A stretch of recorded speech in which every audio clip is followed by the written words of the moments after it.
you for joining us on the Nikki Maduro Show. I'm Nikki Maduro. She's Kim McAllister. Hello. Are you double fisting today, my friend? No, I have only one drink. One drink today. That's it? Okay. That's What one is drink. it? One drink for our cocktails and It is news the today. kamikaze. Oh, it is the kamikaze with the nice little palm tree there. I love seeing it. I have my Maduro mule. These are my outside cups. They're it's acrylic, so I'm probably going to get cancer and die. Stop. What do you have? A Maduro mule? My Maduro mule, yeah. And I have my husband like kind of decorated the behind me. If you notice, this is if you guys want merchandise, the Nikki Maduro shop is up and running. This is the bag. I haven't had it up in a while, and that right there, I have my Matthew McConaughey Nikki Maduro picture right there. If you can zoom in right there. And then there's like a microphone. He decorated. I was like, oh, you put all this stuff behind me. So there you go. Welcome to the show, ladies and gentlemen. This is the Nikki Maduro Show. Thank you for joining us every Thursday night live. We are right here and we appreciate you guys so very much. Again, hit that subscribe button and that thumbs up and share the show with your friends because we are 100% crowdfunded. So if you go to our Patreon or the NikkiMaduroShow.com or click any of the links underneath the box on YouTube, those are the ways to support the show. In addition to that, of course, the super chat, super stickers are always live. And we appreciate your live donations and we read your comments live on the show. So thank you guys so very much for being here. On this May Day. Happy May Day, by the way. Happy May Day. So there May Day is Lay Day. Yes, exactly. You mentioned that I have a kamikaze and you have a Maduro mule. And these are recipes that can be found at the Red Jack Saloon in San Francisco. They pay us. Well, they don't. They contribute to the show, but they don't advertise with us. Like technically, long-time supporters, supporters. We're just long-time supporters who have created these drinks. And if you happen by the Red Jack Saloon on Bay in San Francisco, you'll see a little sign for the Nikki Maduro Mule, for the Kamikaze, and the Marktini, supporting these local radio hosts, me, Nikki, and Mark. These, as if I'm not involved, that got laid off when our station imploded. And is no longer in business. And now here we are on YouTube doing our thing. So thanks to the Red Jack for all that support. And it's a really great place. Here's the signs. I love it. There you go. Yeah, exactly. Right there. So you can order any of those drinks. And honestly, it's a great bar. If you walk in there, it is a bar in which you will feel instantly welcome. It's not hoity-toity. And the drinks are reasonably priced. You know what I mean? You're not going to lose your butt. It's not like when you go to San Francisco. No, I'm serious. You go to San Francisco. Yes. Yeah. You know what I mean? It's not like when you go to Chase Center and you want a burger and a beer and it's $40. Exactly. Yeah. You know what I'm saying? So go to the Red Jack Saloon. It's an awesome place to go. You're going to have a ball and just have a blast. You know what's cool about that is we mean it. And we are really, and we've been there. I've been there, so I can attest exactly. And it is, it's a mutual love fest with them supporting us and us supporting them. So cheers for the Red Jack. There you go. Cheers to you all. All right, it is May Day, day of protest. And what a year to protest, right? There have been protests. I don't know, Petaluma. I don't know. It's really San Jose. We've been having protests. There have been protests in Oakland. There's been two people. There's two people every day, every afternoon when I drive by to pick my child up from school that have signs about, I think they have a free press sign, which always causes me to honk and wave. I'll take and then that. They have some other sign about the Constitution. And they stand outside of the Whole Foods on the corner there. And they're there most days. And they mean business. Two people. There you go. Hey, you know what? Fight the power, right? I respect it. It's on the other, obviously, flip side. There's those people that stand on the overpasses for Trump and all that. You have to fight for what you believe in. But today, historically, is people, fighting for, the working class, the immigrants, labor unions, all of that. And if there wasn't ever a time to do that, it's obviously the current times. And a lot of people have been protesting. There's been a protest against obviously the Trump administration's war on quote unquote people, the defunding of our schools, privatizing public services, the attacking of unions, targeting immigrant families. We'll be talking about that. Also, in a little bit, I want to get your guys' take on the Terry Moran, Donald Trump interview. And obviously the latest news regarding the deportation of that Maryland man. the judge has come out and said that you cannot do that. And it seems to be a win regarding, due process and using the Alien Enemies Act and all of that. But besides that, the fact of Trump holding up that picture of that quote unquote contested, but obviously Photoshop picture of this man's hands. And you were talking about the freedom of the press and Terry Moran's back and forth with the president. I'll play it in a little bit, but it is this moment for the press. And what is the press really going to do right now? And how do you interact with the president, with people in power in this moment in time? Because we are fundamentally seeing a change in what we call media. There is this chair now in the White House press corps that is dedicated to quote unquote new media, these influencers. They get the first question, which is a lapdog, easy, critical of the legacy media, BS question oftentimes. Just ridiculous questions most of the time. But also there was this fake press conference, and I want to say fake because there was no real media there. It was just influencers. I'll play you the questions that were asked at this press conference. But also, what is this doing to our idea of how we question those in power at a time like this? So we're going to talk about that in just a moment. But first, I want to get to the fact that 100 days of Donald Trump's presidency has just passed.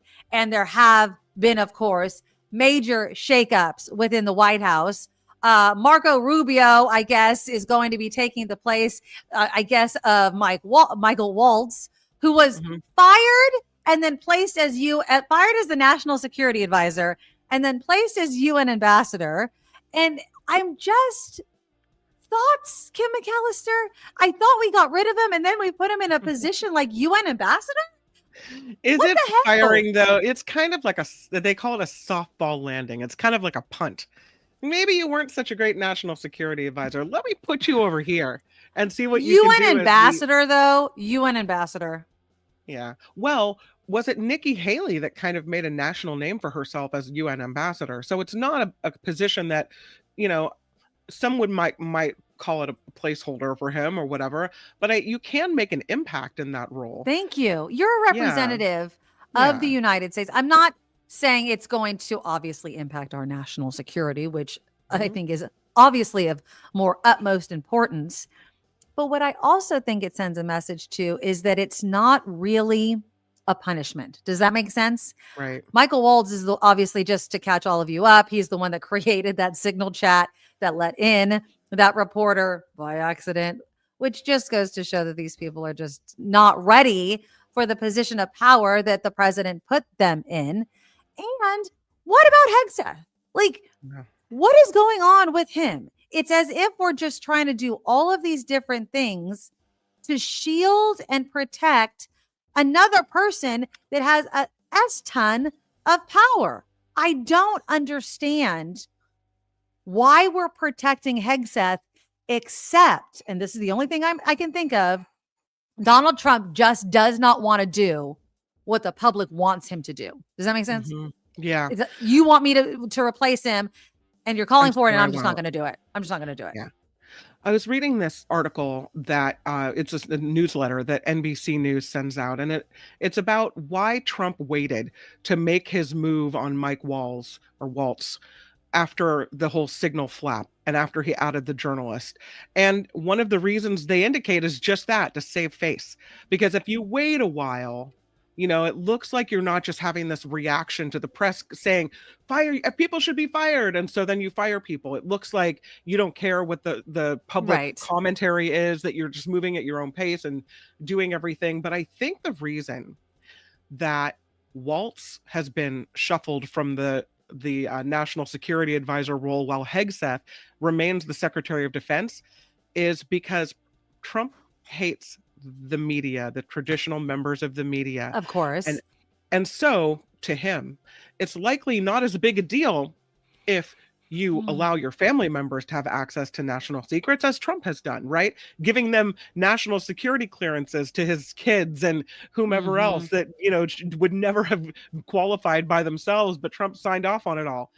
But when you add a journalist, oh, now you're cooking with fire. Now those are firing words. So I Right. think it comes down It to the has to do more fact with that that. Yeah. this journalist from the Atlantic, the editor of the Atlantic or what have you, was added to the chat, and that Trump can't have. Yeah. He's like, Yeah. "How dare you? How It's dare too you big do of a that?" mistake. Yeah, the dreaded media. No. The dreaded Mm-mm. legacy media. And Right. it's Hmm. and it's this question of, could the media do anything to please the dear leader? And it's just simply not criticize a thing that the president does, which is obviously not what the press does. They are supposed to hold the president in check, obviously. Um, I'm just blown away also by the fact that Donald Trump is blaming everything, including the economy.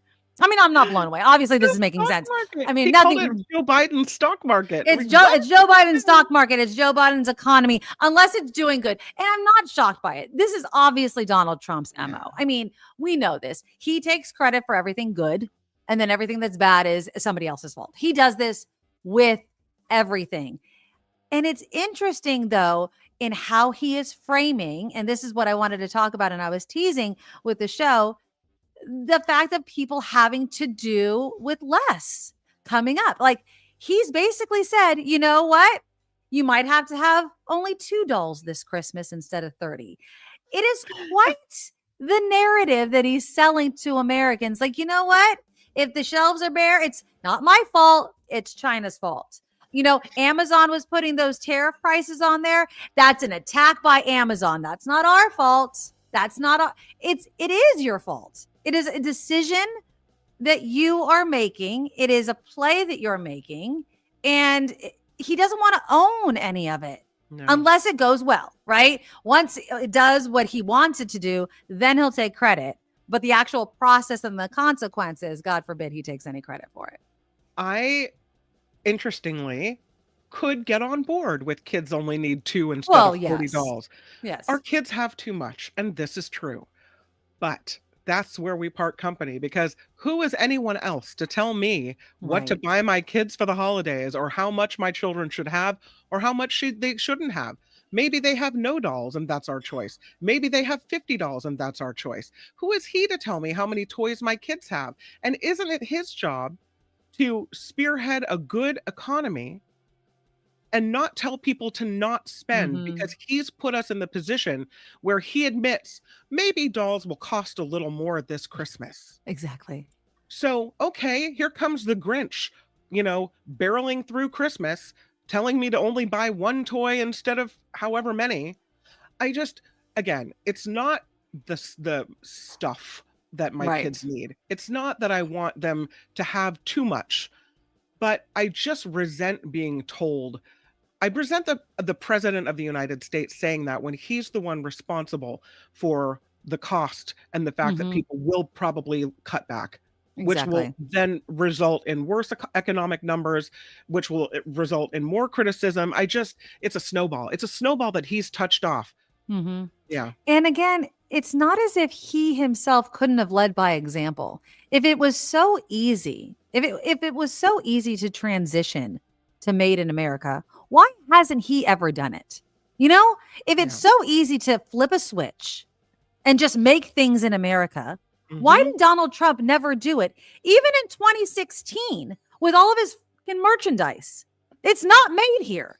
No. We know it. It's infamously made in China, right? I mean, you pull stuff off and it Right. literally has a tag made in China or wherever. Right. So if it's so easy, Trump, to flip a switch and manufacture everything in America so quickly, why hasn't he done it?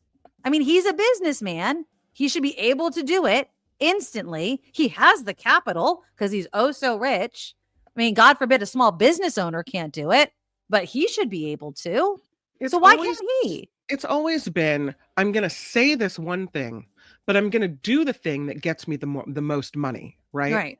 I'm going to say what America needs to hear. Buy American. I'm going to get the factories here. We're going to do everything here. Oh, but that's not going to make me the most money?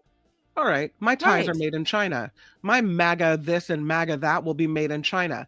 They're starting to understand the hypocrisy of this. I was watching a report the other day where someone went into a place that was selling a bunch of MAGA stuff and flipped over the tags and was looking at where everything was made. They found like the MAGA water bottles were made in China, but Exactly. some of the items were now not made in China, were made in other places Well, like Thailand or wherever. So but I don't still know. not here. Yeah, But yeah, still not. And you would think with somebody screaming and yelling, "Made in America," somebody would have read the room a little bit. right. You you would think he would have, but he doesn't care because why? The people that follow him don't care about that. Yeah. Obviously, you would think that if I was a Trump supporter and I truly believed in what he was selling, we need to manufacture everything in America. Mm-hmm. I would have looked at the hat on my head, saw that it was made in China, and said, obviously, this guy's full of shit. Right. I mean, right? It's true. He is. Yeah. Right. I would have been like, obviously, but they convinced themselves, well, no, he's a good businessman, right? So he can't. But now, so he's a good businessman, but everyone else can't be. Again, and this is what just drives me nuts about MAGA supporters is the nonsense that they convince themselves of. At the same time, they're telling all of us that we shouldn't be listening to the people speaking the truth. It drives me crazy. It absolutely does. I don't know. Oh my God. You've just put in a story that's, I don't know how much more crazy I you mean, need how to do you make not, me today. I how do you, don't understand. how do you not go Go. for this headline No, and just go. think to yourself, why in the world? How is this America? We already had what's his face? Dr. Oz, Right? Dr. Dr. Oz, Oz yeah. is on some sort of freaking panel, right? What's Now Dr. Oz another doing? one of Oprah's offspring, He's media the offspring. administrator for the Center for Medicare and Medicaid Services. Dr. Oz is handling Medicare and Mhm. Medicaid services. And now We have Dr. Phil, who is now going to, tapped by President Trump, lead the Religious Liberty Commission. what the hell is that? I thought we were McGraw, cutting things. he spoke briefly today after Trump introduced him. He said, I can't tell you how proud I am to see religion coming back to the White House. God bless you for doing this. Today was that prayer morning or prayer breakfast or I whatever. saw a clip of it. Oh, I Trump did couldn't the whole watch it. praying I thing. couldn't watch it. It feels It's to so me fake. It's right. so fake. It's so contrived. It's not what I consider to be real prayer is It's when not. you, a person, connects with your higher power in a way that is uniquely your own. You have your own relationship with your higher power or the universe or your God or whatever it may be. It's not standing up in the White House bowing your head for the cameras. That to me is, it's like, that's So not fake. that's So not real. fake. Go ahead. No. If And you haven't seen it, go and watch it. And there's this woman on like our left that's like wiping away tears. The minute I saw that, I was like, I think that's the grifter chick. And I'm like, give me yeah. a break over No, here. I thank can't you. handle it. No thanks. So Trump says that federal, state, and local policies have threatened the country's tradition of religious liberty in recent years. Okay. I mean, there's so much there that I disagree with, but we move on. So he signs this executive order creating the Religious Liberty Commission to vigorously enforce the historic and robust protections for religious liberty enshrined in federal law. Okay. You Okay. can take that as you will. The Okay. commission is meant to promote citizens' pride in our foundational history, identify emerging threats to religious liberty, uphold the federal laws that protect all citizens' full participation in a pluralistic democracy, and protect the free exercise of religion.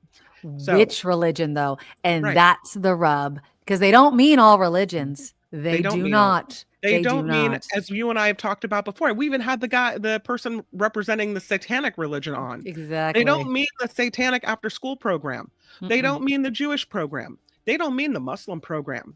They mean the Christian Christian. program. That's what they mean. That's what they mean. That's the And only one. they mean to cram it straight down your throat. Yep.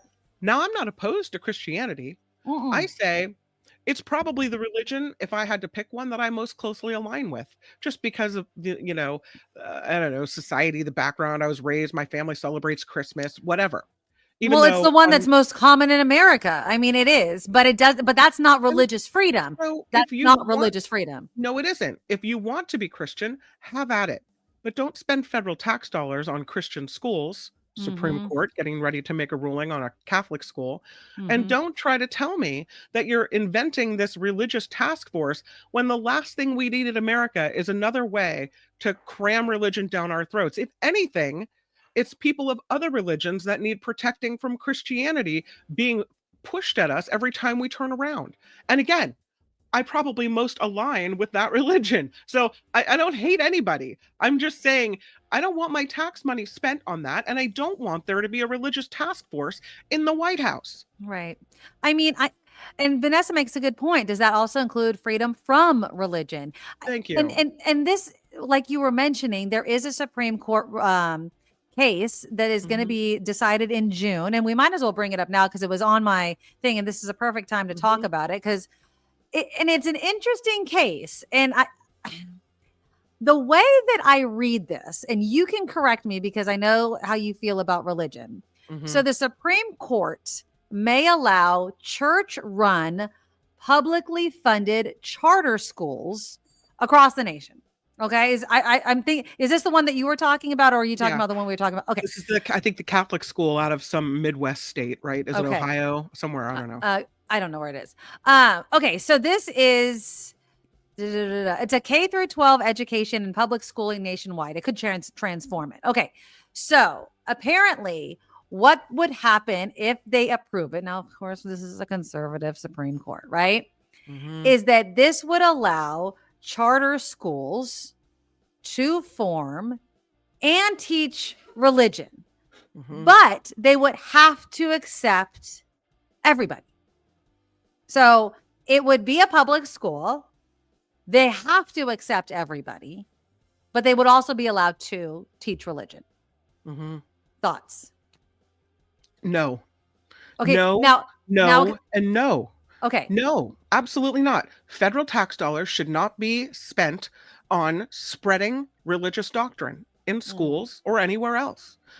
We had David Katz on, former federal prosecutor, today on the Mark Thompson show. mhm, And he was talking about this case before the Supreme Court. right, And he made the point about religions or mhm, churches already getting tax exempt status, right, right? And right. So then they're now just going to say they're going to be they're charter not going to schools. pay taxes, plus they're going to get federal funding for schools, and how that's Exactly. kind of almost like a double dipping kind of deal. Right. I feel no. This, by the way, this case started 2 years ago out of Oklahoma, not Ohio, to correct myself. There's another O state, Nikki. The Yes, that's right. Oklahoma. It's Saint Isidore of Seville, which is a virtual Catholic charter school.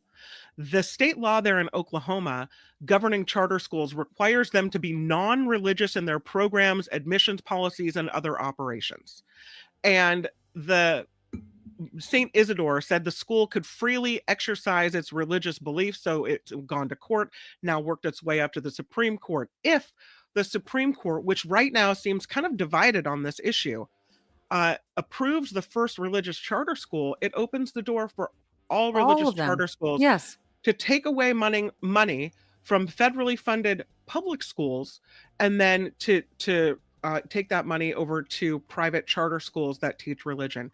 I feel like it too closely, too dangerously tips a toe over the line of the separation of church and state. Does it say "In God we trust" on our money? Yes, it does. Right. Do we put our hand over our heart in the Pledge of Allegiance and talk about indivisible under God, blah, blah, blah? Right. Yes, we do. We do all of those things. And we've been doing them for so long that most people just accept it as part of the way it is. Mhm. If we truly want to separate religion and state, which is talk about a foundational aspect of our country, then Mhm. we're not going to give our money to religious schools. I have a huge problem with this. I really do. Okay, so this is, and I completely agree with you, by the way. I don't think that they should do that just simply for what you just said. Mhm. This is the only thing that I think is going to be the consequence if, God forbid, no pun intended, it did happen. The thing with private Catholic schools Mhm. is you have to pay to get in. They Yeah. can't take everybody. They don't take everybody. They pick and choose. Mhm. Okay. So, and that's the same thing with any sort of private school. The Yeah. reason why private schools get to have like, oh my God, it's so nice and it's so great is because they pick and choose. They don't have to Mhm. take special ed. They don't have to take, Nope. poor students or people from, hard neighborhoods or have learning disabilities. They don't have Right. to. You Need take a extra help? test. Nope. Right. They don't have to do it. Maybe the But school isn't for you.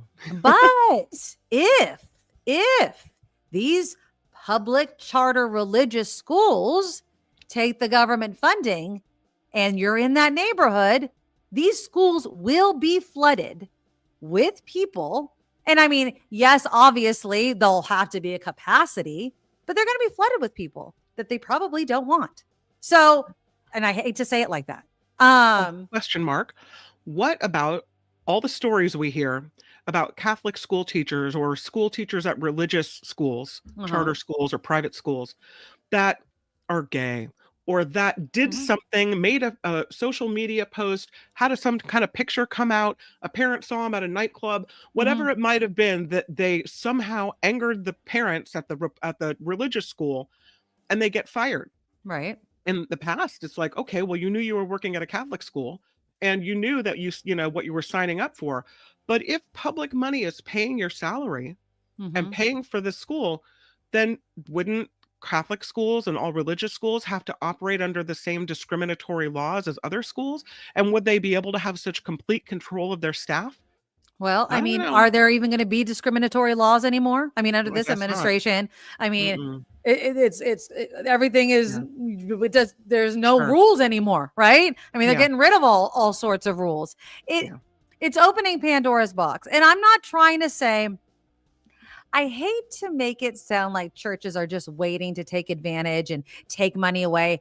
And they have this nefarious idea. But there are people that just create churches because they want to take advantage of tax exempt status. If you Right. don't think people do this, they do all the freaking time. Look And at the mega so, churches, at the people driving the Lamborghinis and buying the exactly. So, $5,000, Rolex watches, and these are people that would rather enrich themselves than help the poor or wash the feet of the needy or whatever, true exactly. religious people ascribe to. These are not the people that are for you. I mean, look, oh, I'm sorry. Look at a freaking billionaire Mark Zuckerberg who is closing up his school because he couldn't make enough money. I mean, no Was offense. it was it that he couldn't make enough money, or was it that he was bending a knee to Trump because Trump doesn't want him to do the nice things for the poor people? I don't I don't know. know. I don't know what it is. But Mhm. obviously Mark Zuckerberg isn't rich enough. Isn't rich enough to say no to Donald Trump. And if that doesn't blow your mind, I don't know what does. I Yeah. mean, again, it blows my mind. That's what I tell myself. You know what I mean? Just on a side note, money doesn't buy you enough. Imagine, imagine being as rich as Mark Zuckerberg. I'm just telling you, there must be no such thing as FU money then. Because I'm just telling you, if I had that much money, I'd be out like deuces, dude. You know I what think I it's different for you and me. We mean? don't Like, need a I just lot. don't get it. I You just know, don't get it. Like, I would we just have be a few out. million. We don't have to work. We have our kids' college covered. We've got enough to make sure that we aren't that we can kind of take a vacation, a couple, three vacations a year to lovely places. If we had a few $1 million in the bank, we'd be all right. Right? We'd be happy. This would be fantastic. But there are some people, the billionaire people, that they're always wheeling and dealing. They never have enough. There's never that the word enough is not in their vocabulary, because do I have enough to provide all the security that my family needs and buy the jets so I don't have to ride around with the commoners? Do I have enough to buy this company or that company? And the more money you have, the more power you have, and the more power and influence you have, the better your companies do. And so enough isn't in their vocabulary. All I know is if I'm as rich as Mark Zuckerberg and Hmm. I don't make enough money to tell the president of the United States or anybody to F off, if I haven't made enough money at that point, then there's no amount of money that anybody can make that's gonna be able to do that. And there's no FU money. Does that make sense? Like, Yeah. And that's sad. That's a really sad concept, because in my mind, and I hear what you're saying. Yeah. In my mind, I just feel like there should be enough where you're satisfied. And since there isn't for these people, that's the fear that Bernie Sanders and everyone is talking about, this oligarchy, where it's not about the money. It's about the power. It's about more and more and the greed and the corruption of your mind, I guess. Harry, thank you so much for the $5 donation. Is it about money or power, influence, and recognition? It has to be that, Harry. And thank you for the donation. It has to be, because it can't be the money. He has plenty of money. And that's sad. I can't imagine that he's fulfilled then. Like, money can't buy happiness then. And we knew that, right? I mean, I just can't imagine you trying to build this school. And I'm talking about the Zuckerberg Chan school, right? That had to close down. And they're saying, oh, it wasn't 10 years, not even 10 years, right? They were almost at 10 years open. Oh, it wasn't paying off. It wasn't doing what it's hard. Yeah. Educating kids is hard, especially kids with, that came from low income neighborhoods. They needed all of this support. It takes time. They had problems getting a principal and finding the teachers, and COVID happened and all sorts of things. And they thought naively that it was going to happen like that. And apparently Priscilla Chan was devastated and had this like Zoom call, and you could tell she was really upset, apparently, according to one article I was reading. But they couldn't stick it out. If she's so upset, then why doesn't she just go to her husband and say, listen, let's stick it out. Can you front me $100 million to run the school for the next 10 years? No, he needs to invest more in AI so that people can be out of a job. I mean, that's basically it. I mean, that's the future. The future is to take jobs. And I'm not saying this I know it sounds negative, but that's what they're doing. All of this investment is in AI. That's where they keep telling everything's going. AI. AI is a word for fewer jobs for human beings. It is. It is. It is what it is. I mean, if AI can help us, great. But if AI harms us by taking away our livelihoods, what is it Elon Musk says? That someday AI will be doing everything, and what people will get is one of these stipends every month, the guaranteed income, where they give everybody a certain amount of money per month. We all make exactly the same. Communism. Is that what that is? That we've been fighting so much against, that they keep telling us that we don't want. Yeah. Wait, I thought commie was applied to liberal right, commie, exactly, blah blah blah. Oh, so you're saying that commie, then in this case, the Republicans are leaning toward communism? Is that? Got it. It's so annoying. It's just it's again, they project and they bitch about what they're actually doing, and but they frame it with this bow of, you'll be able to relax. You won't have to worry about it. Not when you're deciding how much money I get every month, right? And then what if you decide, like they're trying to decide with schools, you don't bend the knee with the types of programs we want, we're taking your funding. It's starting there, right? You don't do what we like, we're taking your funding. F you. That's why we have to fight now. That's why we're fighting now. I was listening to this interview today about what's happening in the Philippines. And they're doing exactly we're seeing the exact same thing now. It's ridiculous, people. You have to fight it. And I understand that I have some conservatives and they think, oh, you guys are blowing it out of proportion. You're just listening to the legacy media. Donald Trump can't do anything right. Give me a friggin' break. When he can lie to your face and you believe it, when he tells you not to believe what you see with your own eyes, which he always seems to want to do. And again, okay, I'm going to play a little bit of the Terry Moran interview. The whole photoshopped tattoo thing drives me nuts. I'm going to first show you the picture. If you guys haven't seen it, again, it's the hurricane. It's the hurricane map freaking all over again. Okay, so here's the picture. And I'm sorry. It is not photoshopped. Okay, here I'm going to. It is not. I mean, it obviously is, correct? Obviously photoshopped. Right. And for him to hold that effing photo up. Can you blow that up a little bit? This is as big as I can get it. I'm sorry. Is it not big? Okay. Yeah, I mean, well, look, that MS-13 is literally typed on there. I mean, come on, people. So there's a thought that, you see marijuana under the M, that's the marijuana is the M. The smile on the next finger is the S, right? That these are the symbols for MS-13. But it's not MS-13. He's telling us that, right? And it's fine if you think that. And I'm willing to accept that the possibility exists that these symbols somehow correlate to MS-13. And you know how we figure that out? We go to court.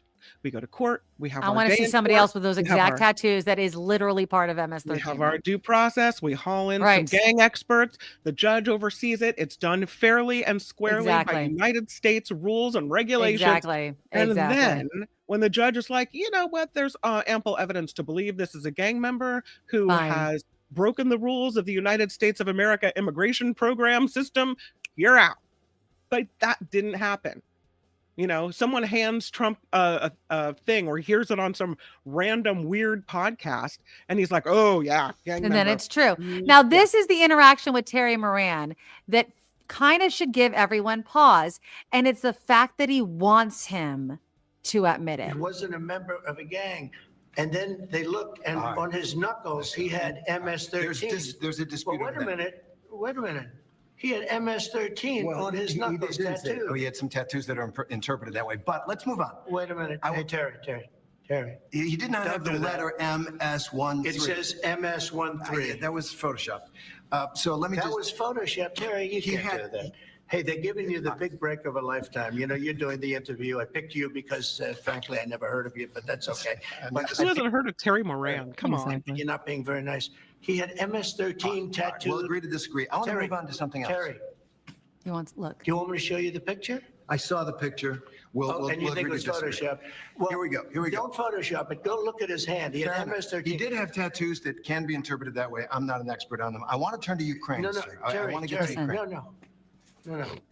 He had MS as clear as you can be, not interpreted. This is why people no longer believe the news because when it's he was fake photographed news. in El Salvador, they aren't there.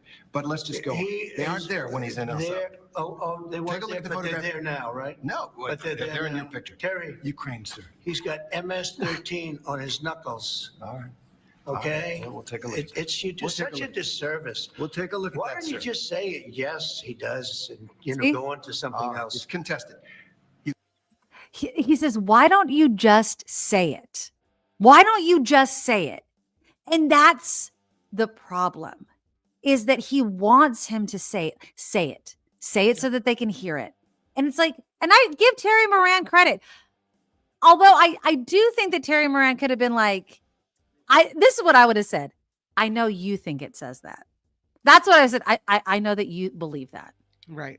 I would have also had the picture. You know what I mean? Like if you were going to ask Terry, you're going to say it, back it up. And have the picture. Yeah. And that's what I think sometimes with the media, I want receipts more. Like be prepared a little bit. Like, come on, Terry. If you're going to talk about a Photoshop picture, have the picture. Like, come on, have the picture, man. Because that's the problem with Trump. Like, have him. I just wish, we could be the refs with the play-by-play. Like you said this, here you are. You know what I mean? Like, he realizes that Trump is not going to agree with them and that he only has a certain amount of moments to interview the president. And so he tries to quickly move on. But when he quickly moves on, it's almost like he's brushing it aside as if it doesn't matter or as if he's somehow admitting that he's wrong when really we all know that he's right. Well, I would like to think that, but I work with someone who said to me, you're defending a gang member. I said, how so? And he said, well, he has an MS-13 on his hand. Have you seen the picture? It's on his hand. And you know, he's a wife beater. He had a restraining order filed against him for beating his wife. And I said, really? You've gone to Maryland and done the investigation and you know all of this? Mm, Here's the problem. doesn't People matter. listen to certain news sources. And Mm. when they're told this, and when Trump believes this, then this whole segment of people believes it, instead of actually going, that might be true or it might not be true. Let's have the day in court. But it doesn't actually matter though, because they already admitted he was deported mistakenly, and he still needs due process. Thank you. It doesn't matter. It Yeah. doesn't matter his background. It doesn't matter any of it. Right. If he doesn't get due process, Yeah. nobody does. He could be the worst guy in the world. He could be a murdering pedophile. Like, you pick the worst of the worst, and he still needs his day in court, because the minute you take a day in court away from someone, You can take it as away you from just all of mentioned, us. Thank you. That's it. End of They story. could round anybody up and say, you're a gang member. That tattoo says gang member to me. And if you don't get a day in court to prove that it's not, and you're just deported to another country that they decide to deport you to, you're effed. I mean, And think today- about that. Today, it's we think you're an MS-13 gang member. Tomorrow, it's we don't like what you had to say on YouTube. The next day, Thank it's, you. ma'am, I don't like the t-shirt you're wearing in the store. It's politically offensive to me. And then we turn into, pick a country, China, somewhere in the Middle East, where they disappear people in the middle of the night Exactly. for random The crimes Philippines. because someone else decided that it was somehow against the law, offensive, what have you. And so these people that decry religious freedom or freedom of speech, but then they don't really want you to be free to say or think whatever you want. These are the people that are going to cause the downfall of this beautiful experiment that we have with democracy. And I'm so angry. Yep. And then the biggest threat to all of this, and this is the conversation that scares me the most, and what I really think is going to do the most harm, is the media. And it's our role in the media and this attack on the free press and what media even means anymore. Yeah. There is this group of influencers that have been given insane access to the president and have been elevated to a level. And you know what? I'm going to play it for you. Okay. I watched the entire thing. Okay. I'm going to fast forward just to the questions. I'm going to give her this. I watched the whole thing and I totally know why she'd want to do a press conference like this. She's not challenged at all. I mean, who doesn't want to do a press conference where every question is a freaking love fest of like, oh, I just love everything that Donald Trump is doing. And I mean, Jesus, can you suck me off harder? You know what I mean? Like, obviously, everybody would love to do a press conference where you're not challenged. That is not the role of the White House. And I will argue to all of you conservative people who seem to think that the legacy media never challenged Obama or never challenged Joe Biden, you are watching with a biased eye and ear. They do. They question them. They do. But you just want them to like scream and yell. No, you ask your question. You get an answer. You actually watch, right? You watch what happens. They're there. They're actually seeing what happens. They say that you can't have, or saying is, you can't have a democracy without a free and fair press. I feel like the White House press organization used to choose who was in the press pool, used to come from the media, like a member of the media, whoever was elected the chair of the White House, press corps commission, what have you. Sorry, I don't know the exact terminology. They would choose who's in the press corps of the White House. And now they've stripped that away. And you know who chooses? They do. The government does. Caroline Leavitt. Yep. She's in charge. Whoever she wants, she gets to pick. Yeah. And so now you have loaded the press corps with these people whose job it is not to hold the president and the government to account. It is simply their job to bend over and kiss the feet of whoever is in power. Okay, so this, I'm going to fast forward to like the questions. It's really easy to do. So this is the White House press briefing for new media members. Okay. This is not a press briefing, but okay, here we go. Oh, As predicted, it was the fourth highest month for private payroll growth in the past 2 years. 9,000 manufacturing will continue to be. So thanks for coming to the influencer briefing. I look forward to taking your questions. And Deborah, why don't you kick us off? Look at her. Her whole demeanor is pleasant. Days. And over the first 100 days, the majority of policies that we've seen from the Trump administration have been either targeted at foreign affairs, such as bringing the American hostages home or attempting to end the war between Ukraine and Russia, or long-term goals such as cutting government spending with DOGE. What policies can we expect to see rolled out over the next few months that Americans will directly feel the effects of in order to secure the 2026 midterms for the Republican Party and keep his approval rating historically high? Yeah. Let's make, what do we do to keep Republicans in power? What kind of fucking question is that? Why would a reporter ask, how do we keep Republicans in power? Why would a reporter ever ask that? Why would a reporter say keep his approval ratings historically high when I just saw 2 days ago at least 6 or 7 different studies from every single news agency, polling agency that all shows similar results. That it's the lowest. It's the lowest. So it's lies. It's lies. But you can tell by the demeanor of the thing that, you know, okay, this is the acting hour. This is the romper room. And how embarrassing.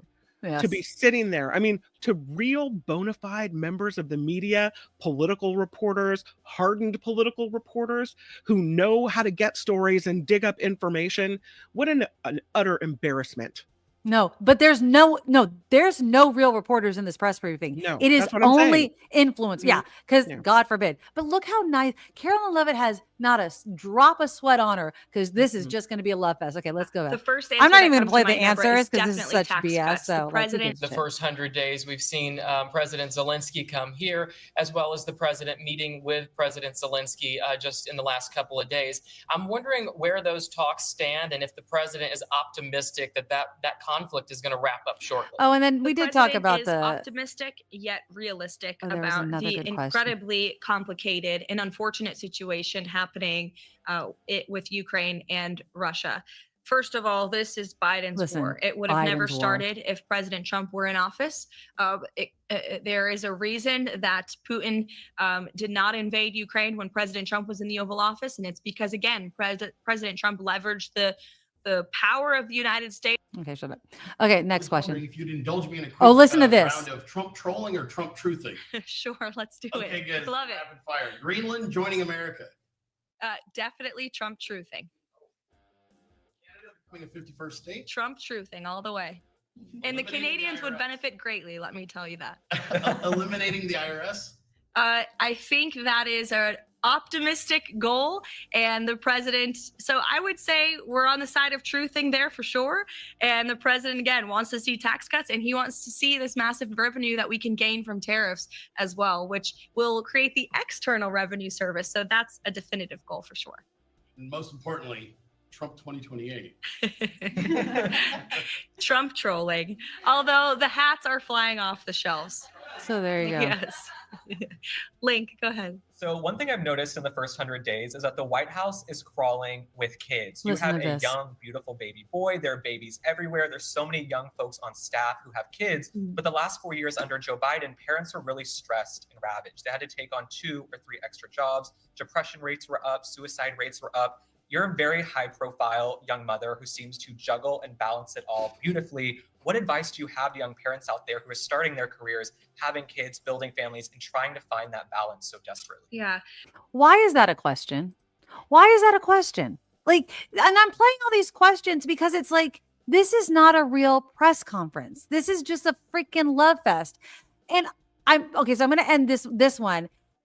The danger of this happening is they're going to write stories about this. I have a hard-hitting question. How can Trump be so awesome? Exactly, Trevor. Now I'm going to play you one more. This is from a different one.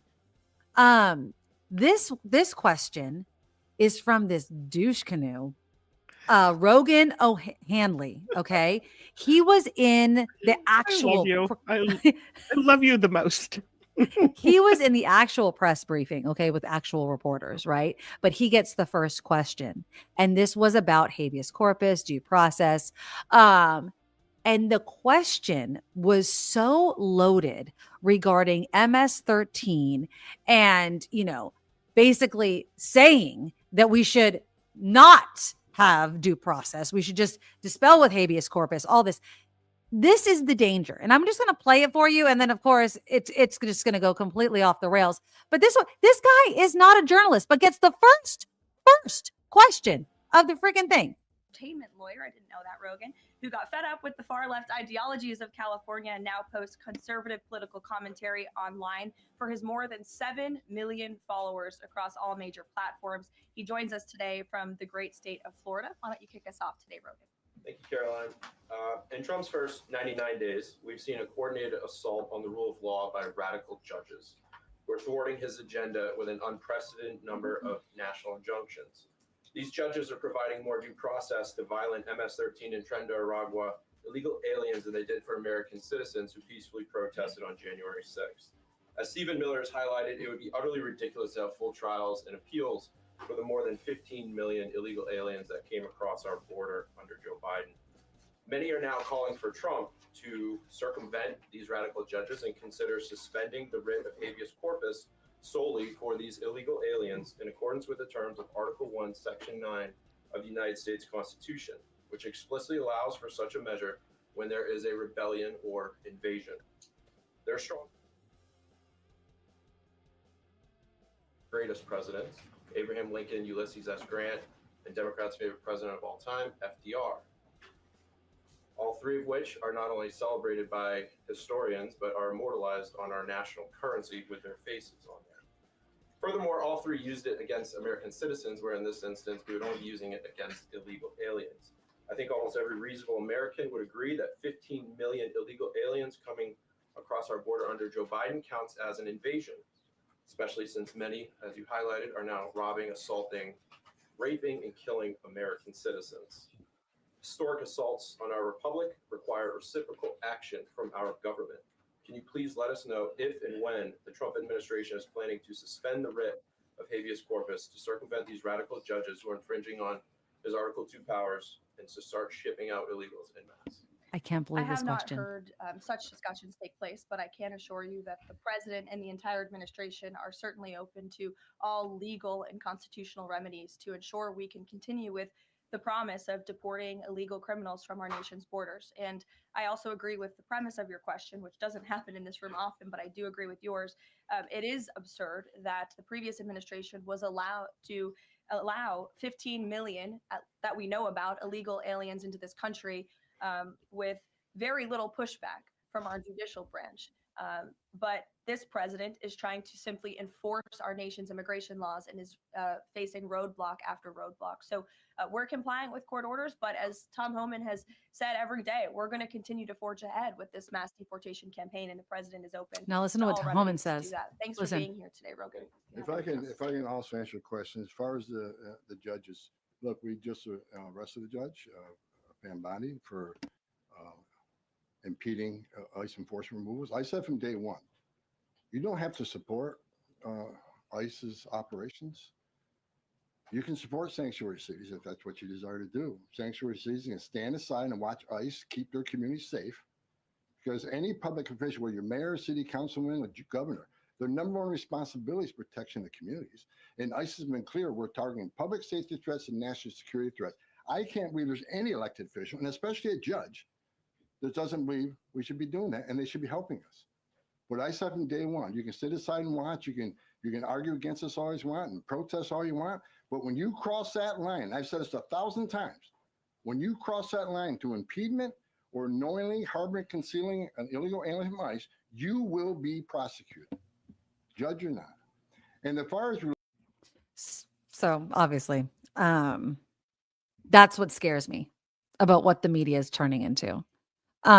It's frightening. It's frightening. And they're giving these influencers, there's like 8 of them. And one of them was interviewed. This reporter, last name's Winters, I think her name is. She was even quoted in, I think, Politico saying, I'm not there to report on the White House. No. I'm there to report on the resistance.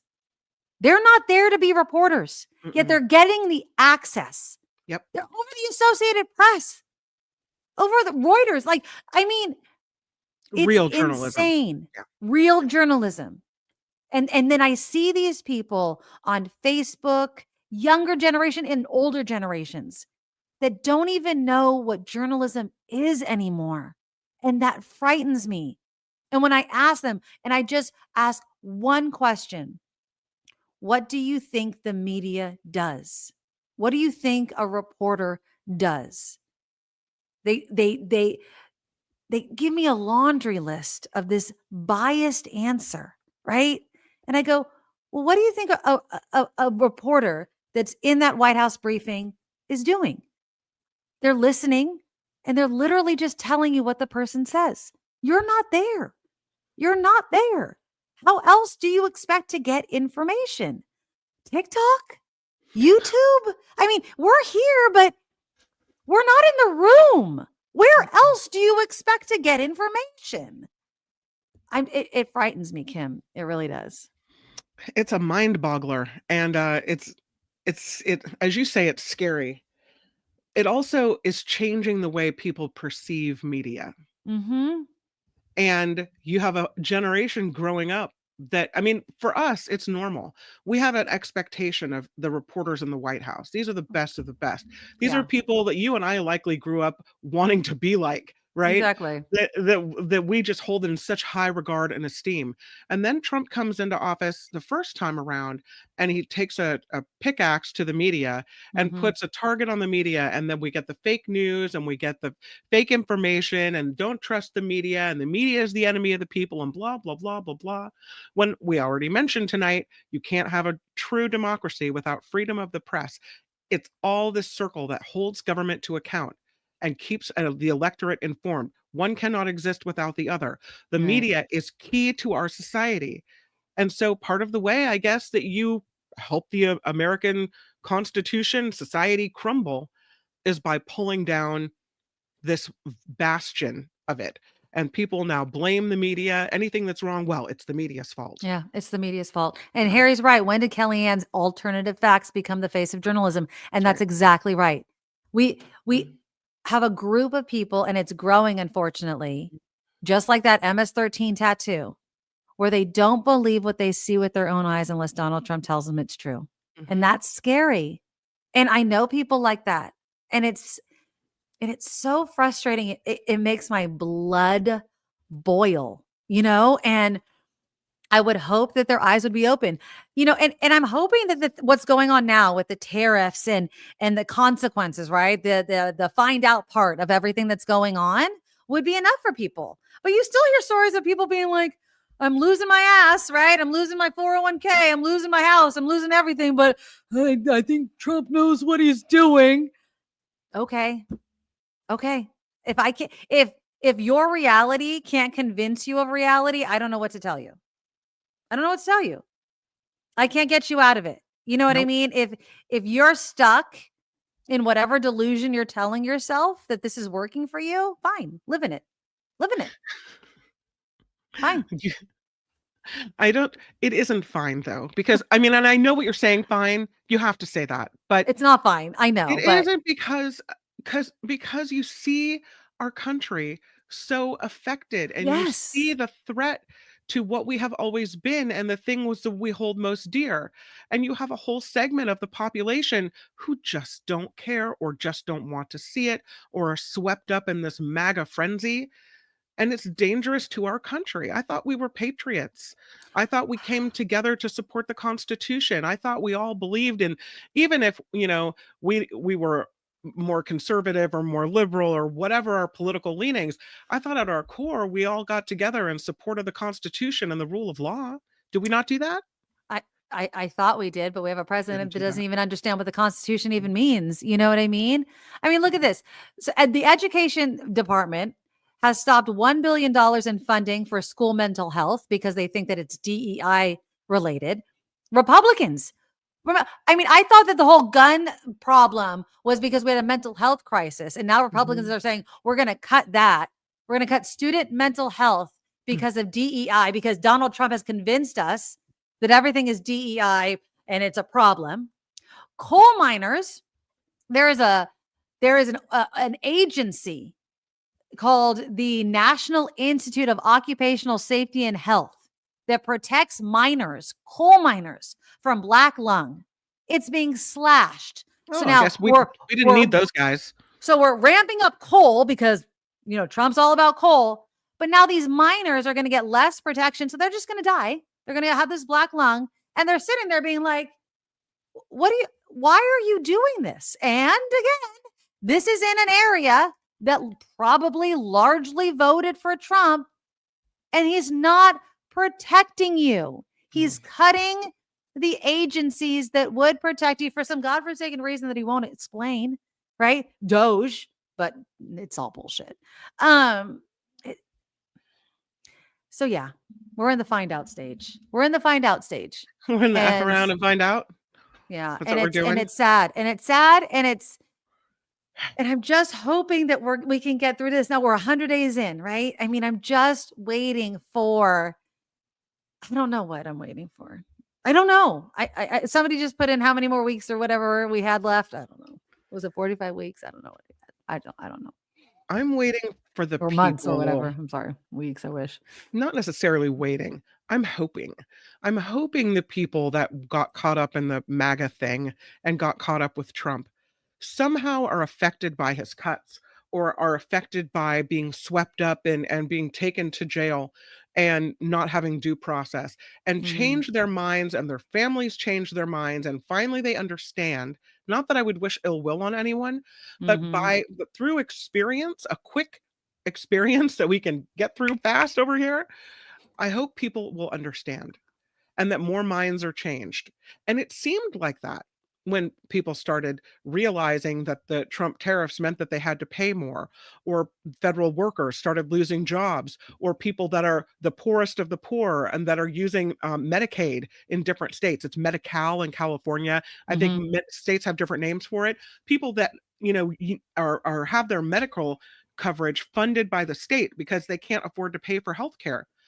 When that started getting cut, when food stamps were cut, then you started seeing videos of people saying, I voted for him, and why is he hurting me? Because they only care when it actually affects them now? Is that is that how we live our lives? That we only that's not community. We're a me society. So I think that it has to affect them in some way, in a personal way. And that's when we start to see people wake up and snap out of this MAGA stupor. Exactly. I know, Rev. It's all Biden and Kamala's fault, right? It's always somebody else's fault. It's and it's sad and it's ridiculous and it's I just feel like we're just focused on the wrong things, and I hope that it's this.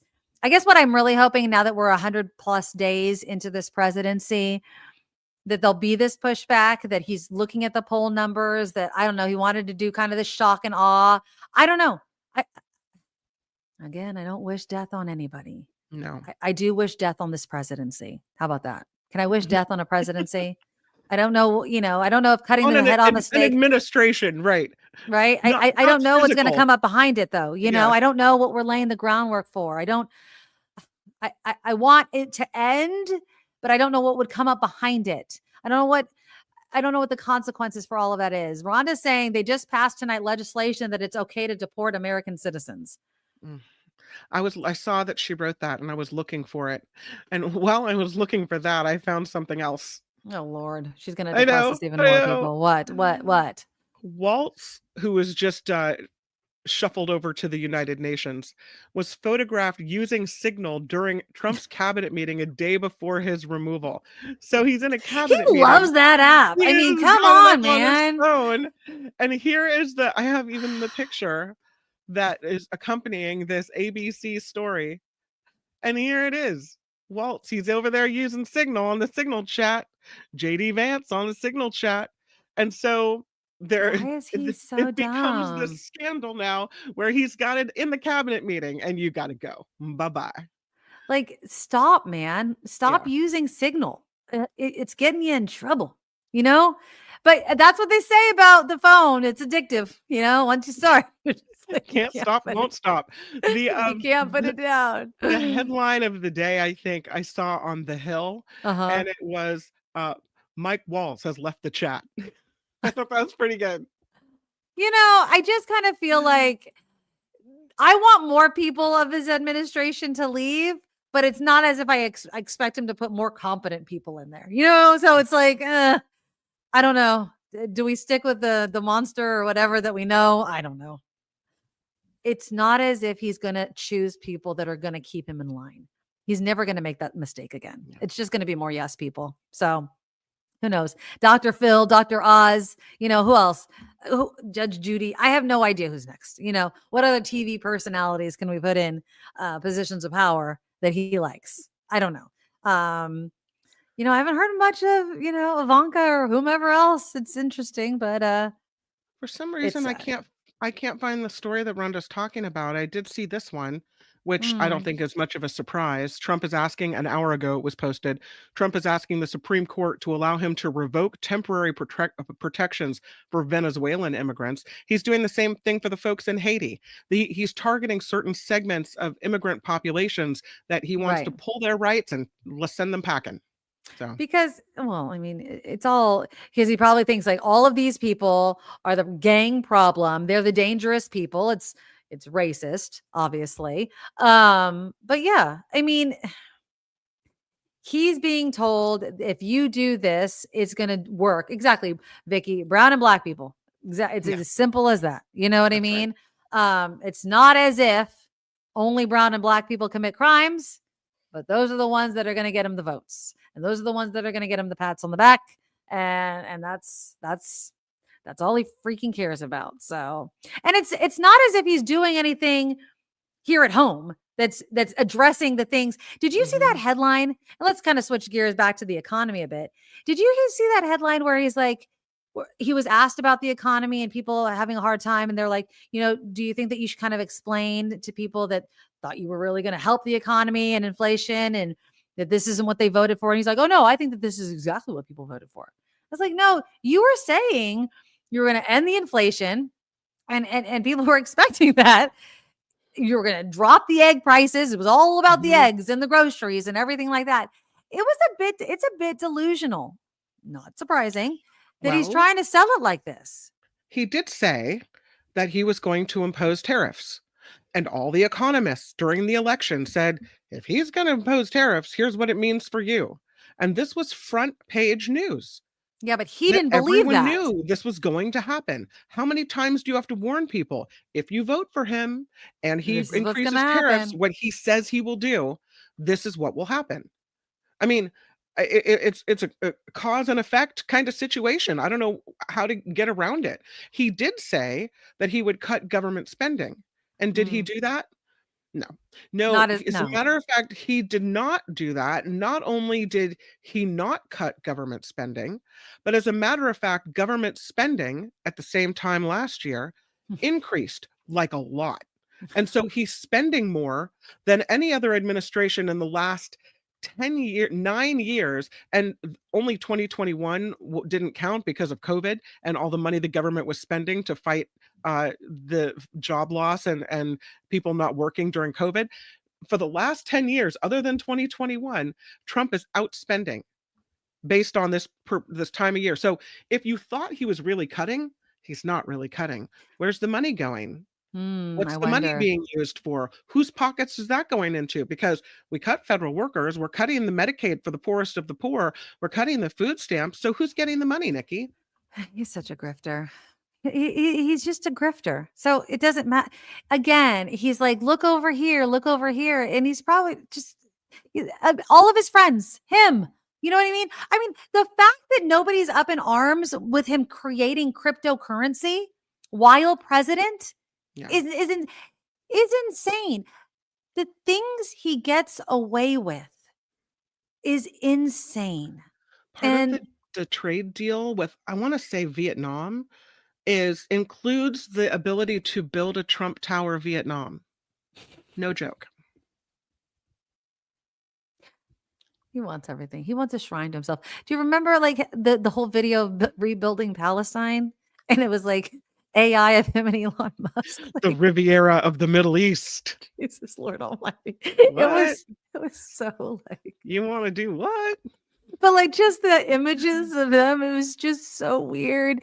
And just who's in on that meeting? You know what I mean? Yeah. Like, did they just go, "Hey, put in AI, what it would look like with me and Elon, and like we put like billions into Palestine, it's just gold and money and all that." I did. What the hell? Like, I don't know, man. It's crazy. It is. It makes me scared, just frightened about what the next 10 years is going to look like, honestly. And I hate feeling that way, but it's crazy. Yeah, they're setting themselves up. They always do. You know what I mean? And then some people are saying that the Trump 2028 hats are for his sons. That's why they're making them. You know what I mean? It's not for him, it's for his sons. No. No. Neither of his sons are charismatic. They're just not. No, they're not. But does it matter? Maybe all you need is the name, maybe cruelty and the name, the ability to be cruel and uncaring, the ability to realize that the only people you serve are billionaires, the people that want the money, that we're going to help them keep the money. And so as long as you're in the business of doing that and your name is Trump, maybe that's all we need. I don't know. All right. Well, she said in jest. Yeah, I'm done. Well, let's not done talking about that. I'm just again.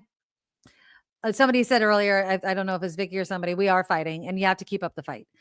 We have kids, we have families, and we have each other. You know what I mean? And that's community. And just because something doesn't affect you, it affects our neighbors, and we have to keep fighting. It's May Day, but every day we have to fight against the Trump administration and what they're doing to all of our institutions that we care about.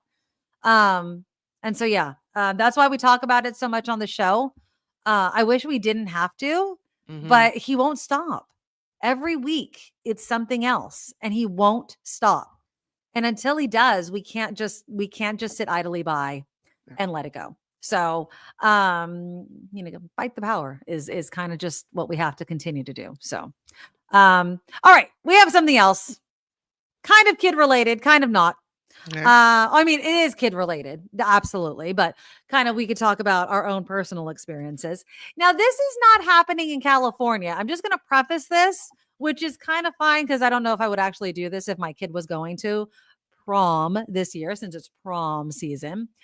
Uber is offering free rides to and from prom for teens. Apparently, they've been doing this for a few years. You can reserve an Uber for up to 90 days in advance, an Uber XL even. You can get 2 free rides, up to $20 to prom-related events. I was thinking about this. Okay. Did you get a limo when you went to prom? That's kind of how did you guys, let me know in the comments, how did you guys get to prom? What was your whole night like? Did you go to the dance? Yes. And were you allowed to stay out all night? Tell me your prom story. Junior, senior, doesn't matter. Kim McAllister, I know you were a cheerleader, so I did go to the prom. Junior and senior? I don't remember going to the junior prom. We had a winter sweetheart dance that I went to. That was fun. Right. But the senior prom, I didn't have a boyfriend, and so I went with this guy just because I wanted a date to go to the prom, and he didn't have a date and I didn't have a date, and so we went together, and I didn't like him as a person. I didn't know him very well, and I just, and so I don't think we had a very good time together, but I'm glad I went to have the experience. Yeah. We didn't spend the money on a big group limo or any of that kind of stuff. Right. But I remember the dress that I had, and I remember we went out to dinner, and then we went to a party afterward, and then I went home, and it wasn't that big of a deal because I didn't enjoy my company. Yeah. I remember, at my high school, we had what was called the black and white ball, which wasn't every grade could go to that. And then there was junior and senior ball. I don't really remember. I think my junior, My junior prom, I just went with a friend. We didn't, we weren't dating or anything. And I think that dance, we got a limo with a bunch of friends, and I didn't spend the night out. My senior prom, just to go back down memory lane, I had just broken up with my boyfriend. So I was, kind of devastated. And so I ended up going with a friend. And we did end up staying at we ended up going, we went to the dance, and then we drove to Santa Cruz and ended up staying at a hotel in Santa Cruz and going to the beach that night. And that was really, really fun. Oh, actually, Lila, my son took a press girls to the black and white ball. Yes, the black and white ball was a big deal. And again, you have to remember, I went to an all girls school. So every single dance I went to, I had to ask the boy. Because I mean, unless I was dating somebody, then it was just obviously we were just going together. But yeah, we never. And then I think we just drove our own cars. Yeah, and it wasn't, the days of Uber, I think, is nice in one sense, but a lot of people are on Facebook were kind of criticizing the idea of letting your kids hop in an Uber together and go to prom. Why?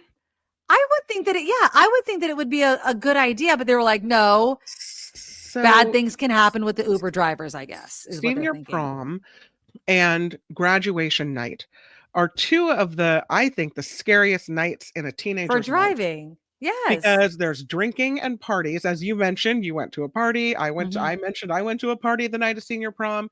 There's, kids drinking, and then inevitably someone's getting into a car and wrapping the car around a tree in the Santa Cruz Mountains or wherever else. So if you have the ability to say, no, I'll let you go to prom, but you're going to need to take an Uber there and back. Yeah. That kind of, for me, it takes a big risk out of the equation. Yeah. I would do the same thing with grad night if they didn't have a special grad night party to go to. Yeah.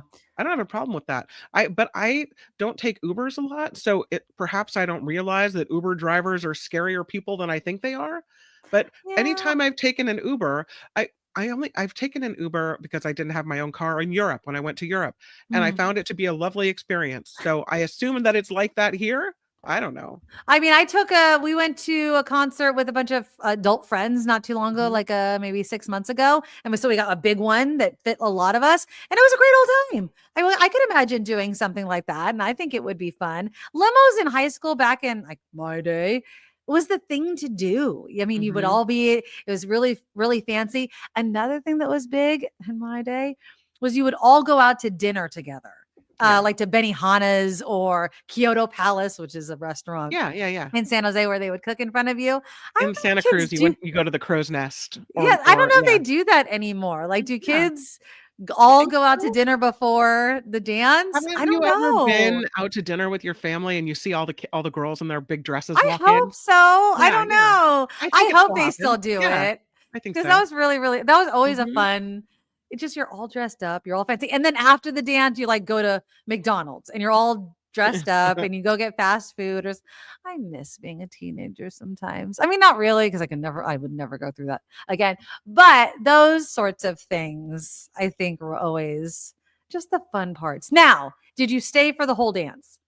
No. How long did you stay? 2-3 hours maybe before someone said there's a party at so-and-so's house. And everyone left. I always found it those people are like, I'm just going to go take a picture and then leave. I always found that to be such a bummer, but you do have to I mean, I don't know about staying for the entire thing, but you definitely have to stay. Where was your prom held? I think I want to say at the Fairmont. Oh, I want to say at the nice. Fairmont. That's fancy. I want to say that, but I could be wrong. We had our prom at the Coconut Grove on the beach boardwalk in Santa Cruz. Ooh, yeah, there always was. Yeah, and then in Petaluma, it's tradition for the last several years anyway.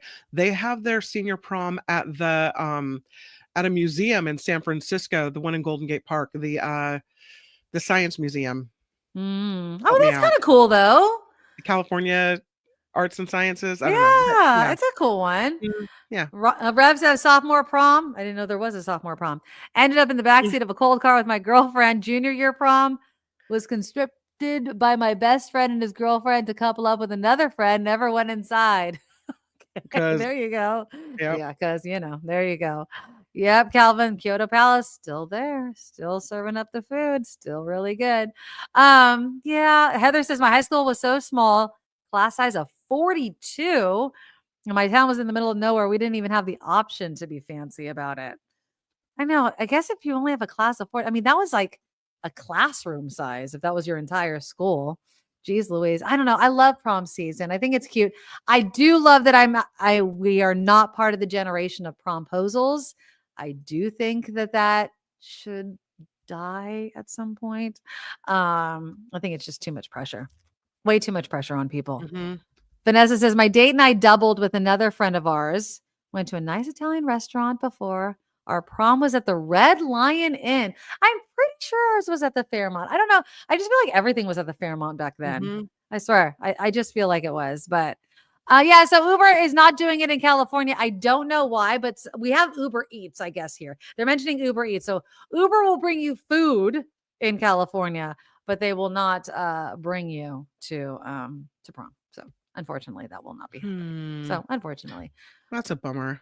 Because, it's uncool to drive with your parents. I think my parents drove me to a couple of sophomore dances at Midi with some old friends. Mm-hmm. I did that. But yeah, once you have a car, it's either you're driving yourself or you're taking a limo, Exactly. So that's it. It is prom season though, and the dresses are either you buy a cheap dress that is disposable, the kind of dress they say is bad for the environment. Yeah, the either fast you buy fashion. a cheap dress, or else their dresses are super expensive. Yeah. There's a store downtown in Petaluma, and the dresses are $400, $500, $600 dresses. No. Yeah, no, thank you. For a teenager, for a prom, I don't. Well, think so. I mean, you could think of it this way: if you invest in a dress, you either wear it again, or you could be one of those people that donates it. They always have those. Hey, if you can't afford a dress, you could donate it. So you could do something like that. And they have all those thrift stores that will buy dresses. So if you buy one that's, stylish, perhaps, and look at Calvin knowing rent the dress, that is an option. And they have some really, really beautiful dresses that are gorgeous. And Jesus, one of my kids yelling back there. Rhonda says, I only went to the junior prom with the captain of the football team. Look at you. Rhonda, go get it, girlfriend. Hawaii, I would say everywhere that's a big deal. Dinner and dance prom, went to the bar after, because in Hawaii, 18 was the drinking age. Dang. Not anymore. I think that they've raised it since then. But yeah, that sounds like a fun night. Wow, that's fun. Yeah, we didn't have any football players at a presentation, so that wasn't happening. My dress was $200 back in 1986. I used to have a purple, I swear to God, I had a purple all sequins off the shoulder dress. I remember that one. I had a red one that was really, really pretty that I liked. And then my senior prom dress was white, and it had like these fuzzy little flowers, like daisies on them. It was all white though, because I didn't want to get all fancy because I just broken up with my boyfriend, who, by the way, turned out to be my husband. But yeah. But yeah, he You guys broke up in high school?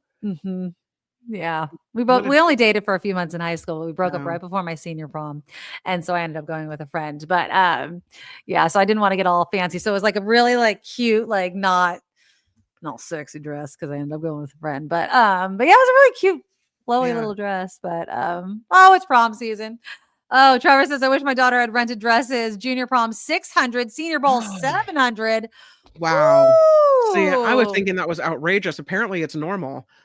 I'm having prom sticker shock, but I guess Trevor says this is the way it is, huh? Dang. No, that is not the way it is. That's like a wedding dress. That's I mean, too not much. really, but geez Louise. No. That's a good dad right there. All right, you guys. Well, that is our show. We appreciate all of you being here every single Thursday and supporting the show. We have some thank yous to give.